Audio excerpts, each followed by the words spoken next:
Hi guys, let's talk about summary statistics for quantitative variables.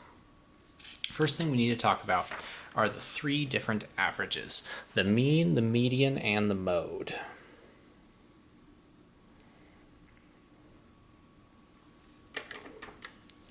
So the mean is what we often call our arithmetic average. It's that number that you get if you add up all your sample and then divide by how many samples you took. One of the issues with the mean, though, forever, let's say if we're taking the average of our weights, the average of weights in my family. So I weigh 200 pounds.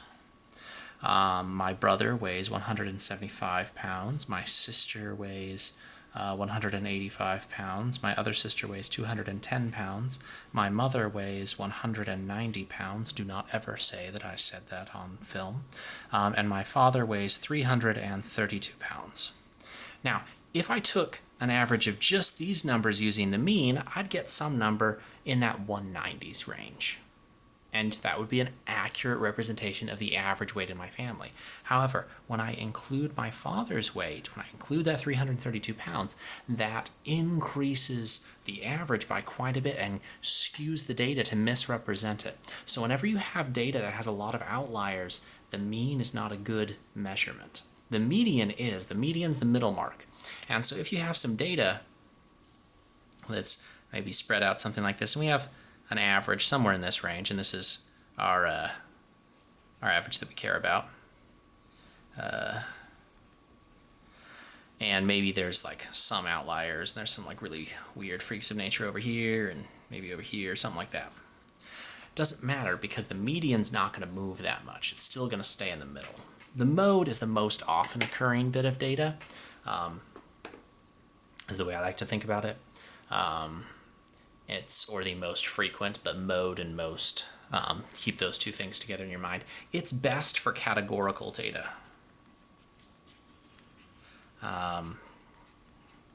So like if you're making some kind of chart like favorite color,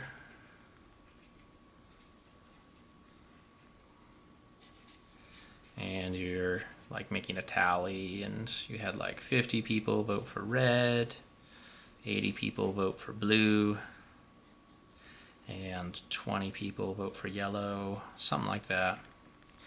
That's what we'd use the mode for, because it's not like we would ever take the average color and be like, the favorite average color is brown. No one would go for that. That'd be disgusting. Okay.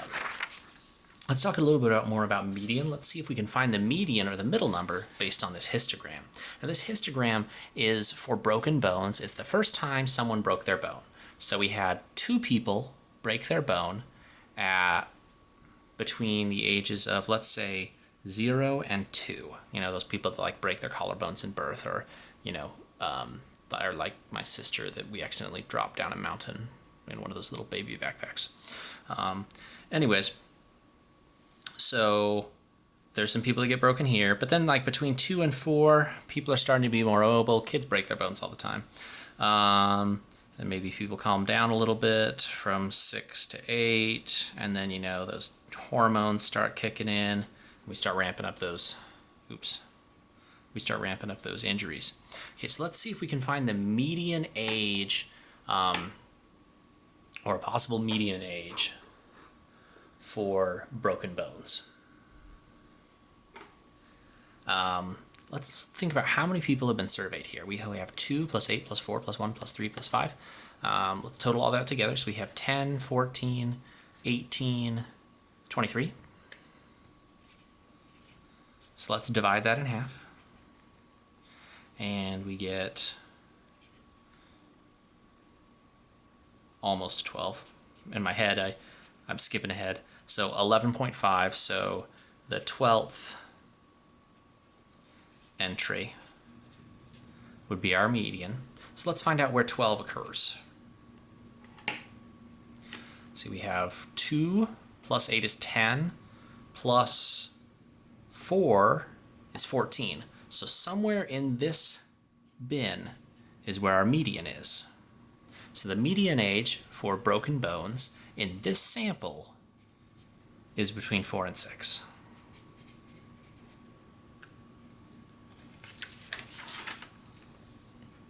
Now let's talk a little bit about caffeine. Okay, so let's say there was an individual. Let's call him Gerald. Now, Gerald wanted to pay attention, just learn a little bit about caffeine. And now, caffeine, it's a popular chemical found in many popular beverages. It's known for reducing fatigue. Gerald wanted to investigate the caffeine content in popular beverages such as soft drinks, energy drinks, tea, and coffee. The following data collected by Gerald shows the amounts of caffeine in milligrams per 12-ounce serving for 12 popular beverages. So he went around, he measured the caffeine, he wrote it down. Okay, so first thing we're going to do is we're going to construct an appropriate graphical display for the amount of caffeine in the 12 beverages. Now, we're going to make two different graphical displays. We are going to make a histogram, and we're going to make a box and whisker.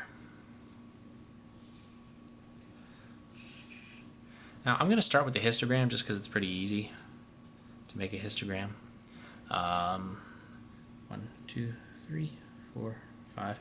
And the histogram will give me a good idea for how big my bins need to be. Oops. Let's make this 25 because there's some low-end stuff. Let's make this 50, 75, 100, 125, 150, 175. Okay. So it looks like we have one beverage with less than 25. That's 7.5, whatever that weak beverage was. 7.5. But we have a lot that are in between 25 and 50. We've got 1, 2, 3, 4, 5. Probably some kind of FDA regulation.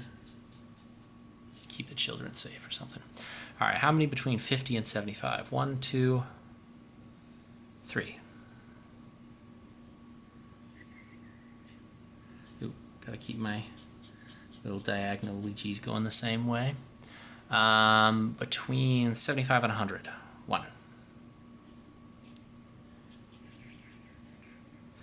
Between 100 and 125. 1. And then we have between 125 and 150. None. Between 150 and 175. 1. Okay, so we've got the bulk of our data happening around here, and then kind of a freak of nature happening over there. Let's go ahead and make the box and whisker plot. In order to save time, I'm just going to enter into my calculator to find my mean, median, mode, and so forth. Now, if you want to clear out the data, select the name of the list, hit clear. 72, 38, 80, 55, 70, 105, 34, 7.5, 40, 45, 165, and 35. Let's go to our stats. I don't know why I scrolled down, it's a one variable. All right, here we go.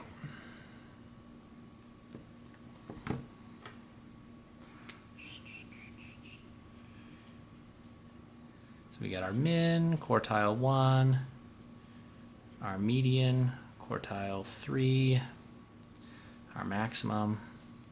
We'll have to check for outliers.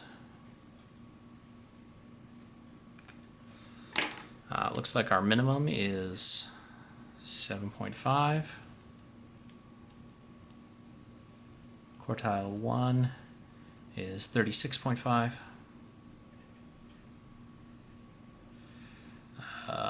Median is 50. Quartile 3 is 76. Our maximum is 165.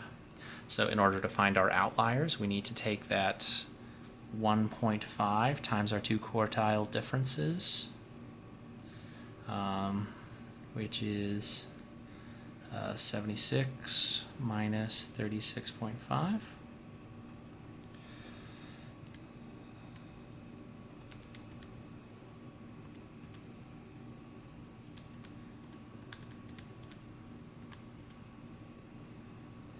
We get 59.25. So if we add and subtract that to our two quartiles, we have 36.5 minus 59.25, which I know is going to be a negative number, so I'm not going to compute it because we're never going to have negative caffeine in a beverage.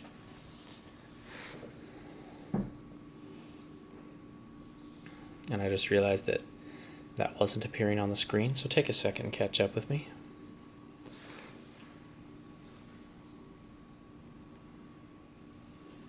I apologize.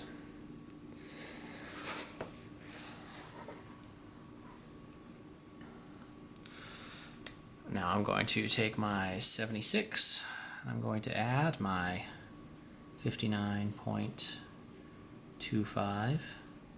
What's that going to give me? 76 plus 59.25.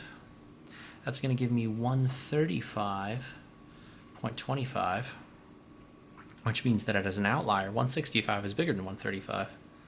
So my max is actually an outlier. Now how that's going to affect my box and whisker plot means that I'm not actually going to include it as the end of my whisker. Let me show you what I mean. Here's my box and whisker plot. I'm going to go by 50s on this one. 100, 150. So my median's still the same. My median is right there at 50. My first quartile is at 36, so that looks like about 36 right there. And 7.5, about right there. My third quartile, 76, so that's about there. But instead of going up to 165, I'm going to go up to my next maximum.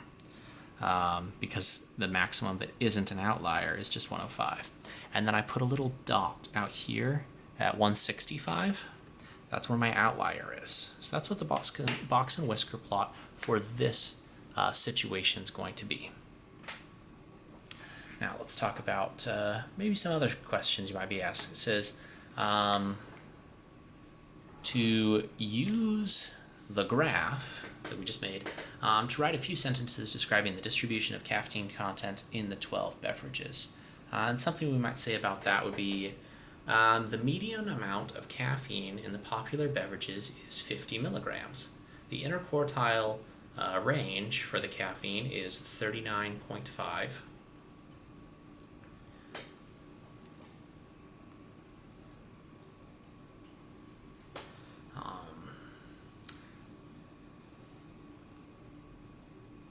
The distribution for the amount of caffeine in the beverages is skewed right, with an outlier of 165 milligrams. Those would be things we could say if someone wanted some information about our data.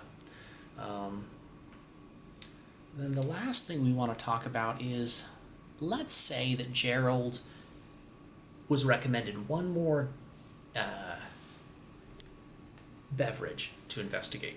A 12-ounce cup of gourmet coffee that contained 300 milligrams of caffeine. So that's way more than our outlier, almost double our outlier that was already ridiculously high. If this value was added to the set of the 12 numbers above, how would the mean and median for the data set above compare to the mean and median for the new data set with the 13 numbers? Explain.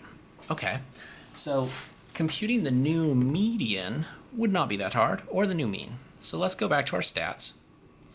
Fun variable stat, list 1, calculate. Okay, so we already knew what our median was. We wrote down that was 50. I guess what we should have written down was our mean, which is 62.2.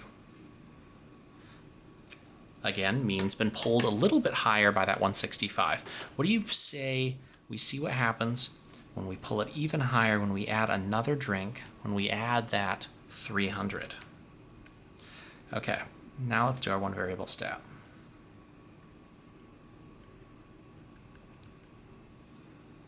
Ooh, our mean got pulled all the way up to 80, so it went up quite a bit. But look at our median.